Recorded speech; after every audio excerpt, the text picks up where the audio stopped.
E a gente começa aqui pelo Gênesis, o iniciozinho, primeiro capítulozinho do Gênesis, o primeiro versículo do primeiro capítulo, que é um texto muito importante. Eu gostaria de voltar nele. Estamos aqui usando a Bíblia de Jerusalém. E esse texto ele diz assim, para ficar fácil. No princípio, Deus criou o céu e a terra. Ora, a terra estava vazia e sem forma, informe. As trevas cobriam o abismo e um sopro de Deus agitava a superfície das águas. Esse é o versículo. O que chama atenção aqui? Diz que Deus criou o céu e a terra. E no final do versículo faz referência à água. Mas não fala quando que ela foi criada. Interessante, né? As águas estão no final, dando a entender que as águas já existiam antes do céu e da terra. E é isso que nós vamos ver, de fato é isso. O que a gente gostaria de chamar a atenção aqui? A narrativa hebraica é diferente da narrativa de nós ocidentais, ou do mundo atual. Eles narravam em círculo. Em círculo. Ou, na maneira como o seu Honório gostava de dizer, em espiral. O que significa isso? Eles falam algo, depois eles repetem e acrescentam algo. Repetem de novo e acrescentam mais um detalhe. Repete e acrescenta mais um detalhe. Então, quando o versículo abre e diz, no princípio, Deus criou os céus e a terra, céus e terra significa em hebraico tudo. Então vamos lá primeiro na língua hebraica. O hebraico expressa tudo, quando ele quer dizer tudo, ele não usa a palavra tudo. Ele usa opostos. Opostos. Então, ele fala assim, fogo e água, todos os elementos. Né? Dor e alegria, é pranto e alegria, todas as emoções. Céu e terra, tudo. Então, a primeira afirmação é a afirmação geral. Deus criou tudo. Deus criou os céus e a terra. E aí começa fazendo afirmações, repetindo em círculo. Vamos ver como é que funciona isso. Olha que interessante. No versículo 6, está escrito assim, Deus disse, que é aquilo que a gente já comentou aqui, da palavra, do dizer. Deus disse, haja um firmamento, firmamento é céu. Haja um céu no meio das águas. E que ele, o céu, separe as águas das águas. E assim se fez. Deus fez o firmamento, que separou as águas que estão sob o firmamento das águas que estão acima do firmamento. E Deus chamou o firmamento céu. Houve uma tarde e uma manhã, segundo dia. Então a gente vê que no segundo dia está desenvolvendo a declaração que foi feita no primeiro dia. O primeiro versículo diz, no princípio criou Deus os céus e a terra.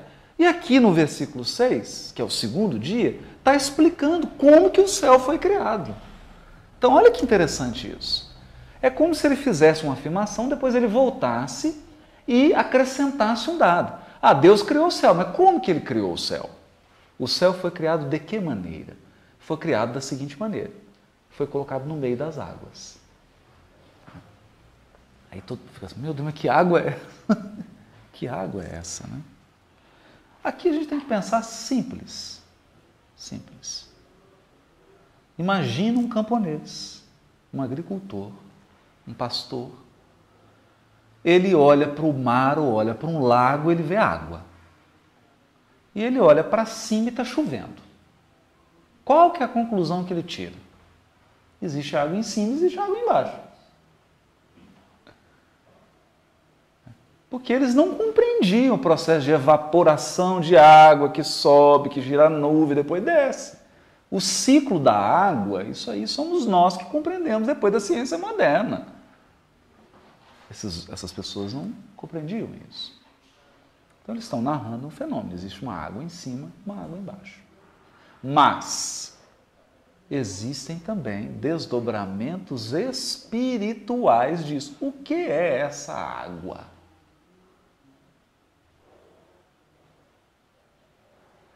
O que é essa água? No livro Boa Nova, há um capítulo que nós não gravamos ainda na série Boa Nova, que é o diálogo de Jesus com João Evangelista. João Evangelista estava com uma dúvida sobre comunhão com Deus. A dúvida dele era o seguinte: como que eu entro em comunhão com Deus? Como que eu estabeleço uma relação com Deus? O que eu tenho que fazer? Eu tenho que...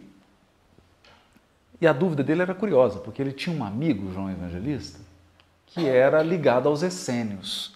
E os essênios eram bem místicos, era aquela turma que pregava assim: tem que afastar do mundo, aquela coisa de convento, né? Tem que afastar do mundo. Para você encontrar com Deus, você tem que afastar do mundo, ficar isolado. E o João estava confuso, porque isso não se harmonizava com Jesus. Porque Jesus adorava o povo. E principalmente povo que sofre. Então, onde tinha gente sofrendo, Jesus estava lá. Onde tinha gente com dificuldade, era que ele mais gostava. Gente com defeito, então, ele amava. Publicanos, pecadores, prostitutas. Então, e ele ficava confuso com isso. Ele procura Jesus. Está lá no Boa Nova. Mas é uma coisa interessante, porque Jesus fala com ele sobre comunhão com Deus, sobre união com Deus e tudo. E num determinado momento, Jesus explica o que é a água. Isso é uma pérola. Está lá no livro Boa Nova, psicografado pelo Chico, ditado pelo Espírito Humberto de Campos. E Jesus diz assim: a água é o maior símbolo da essência de Deus, porque ela está tanto no céu quanto na terra. Olha que interessante. Na verdade, vamos pensar, a água está em tudo. Quanto por cento do nosso corpo é água? Quanto por cento da terra é água? A água está em cima, nas nuvens, desce como chuva, e está embaixo. E está, inclusive, debaixo da terra. Ela está na superfície e ela está no subsolo. A água está em todo lugar. Então, a água, no Velho Testamento, vamos imaginar aqui, deserto, sede, sol, calor, camelo, areia. Você já começa a ter vontade de beber água. Hoje eu vou até beber aqui, já me deu vontade. Ai, meu Deus, coisa boa. A água é o símbolo de Deus no Velho Testamento. A água simboliza Deus. E os povos da Mesopotâmia, os povos do Egito, a mística, a espiritualidade desses povos, encaravam a água como símbolo, o elemento, porque eram 4 elementos, né? Fogo, ar, água e terra. E nós vamos ver que esses 4 elementos estão aqui no capítulo 1 de Gênesis. Eles aparecem aqui. Daqui a pouco a gente vai falar sobre isso. Mas a água é o elemento que simboliza o sentimento. O sentimento é água. Nos símbolos antigos, amor é água. Emoção é água. Não precisa nem ser nenhum gênio para chegar a essa conclusão. Quando você está emocionado, você chora. Não é? Então, o próprio corpo já mostra para a gente a relação entre esse líquido e as emoções. Então, a água é o símbolo do amor, é o símbolo do sentimento e é o símbolo de Deus, porque ele é onipresente. Então, o que Kardec faz? E aqui que é o nosso esforço. O esforço do estudo de Gênesis é ler o óbvio. Porque todo mundo já leu as obras de Kardec, as obras básicas, já leu o Revista Espírita. Já teve um contatozinho. Pode não ter lido tudo, mas sabe o que é. Sabe o que tem. O nosso desafio aqui é ler esses textos de novo com novos olhos. Com novos olhos. Então, no próximo estudo de Gênesis, nós vamos falar só de fluido cósmico. Por quê? Porque Kardec dedicou centenas de páginas ao fluido cósmico. Por quê? Por quê? E ele conecta temas, por exemplo, Kardec tem um tratado, nós vamos trazer aqui, escreveu lá um tratadozinho sobre fluido cósmico e instinto. O que tem instinto a ver com fluido cósmico? Nós vamos trazer isso. Ele fala sobre providência divina e fluido cósmico. Ele fala sobre perispírito e fluido cósmico. Ele fala sobre pensamento e fluido cósmico. Não foi André Luiz que falou isso. O livro Obras Póstumas, Fotografia do Pensamento. Ele fala sobre o ambiente ou atmosfera psíquica, que é uma individualização do fluido cósmico. Então, a aura, a emanação espiritual, é uma individualização do fluido cósmico. E quem que é o fluido cósmico? O fluido cósmico é a água. Ele é a água. Porque toda a criação está mergulhada no fluido cósmico. O fluido cósmico é a respiração de Deus. É fluido, e fluido é líquido. Por isso que Kardec usa a expressão fluido cósmico. Porque fluido dá a ideia de líquido. É a água do universo, que não é a nossa, H2O, porque a nossa é um gás. Hidrogênio, dois átomos de hidrogênio e um de oxigênio.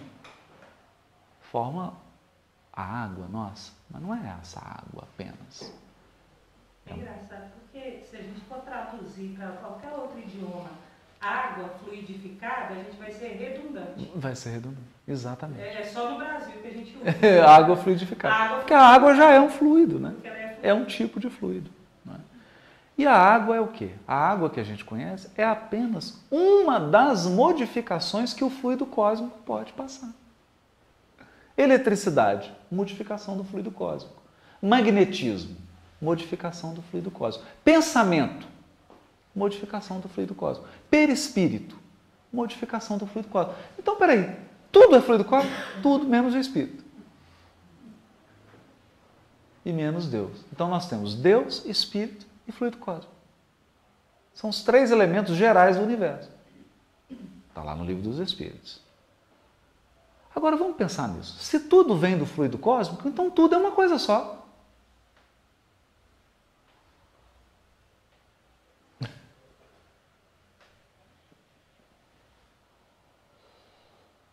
Na essência, não tem diferença de pedra para computador.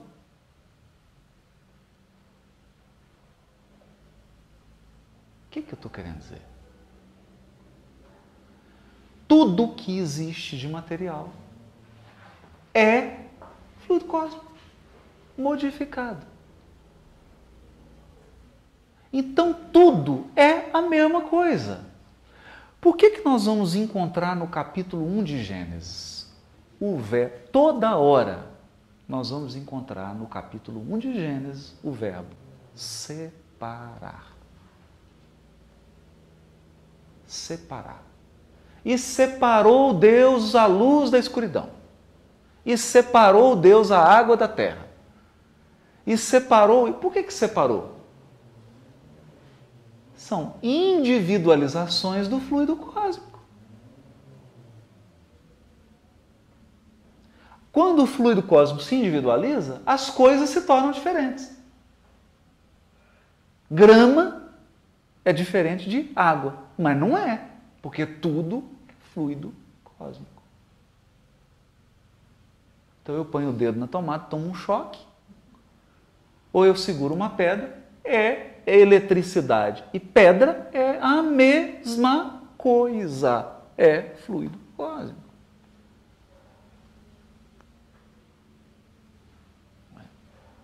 Então, o grande trabalho da criação é separar,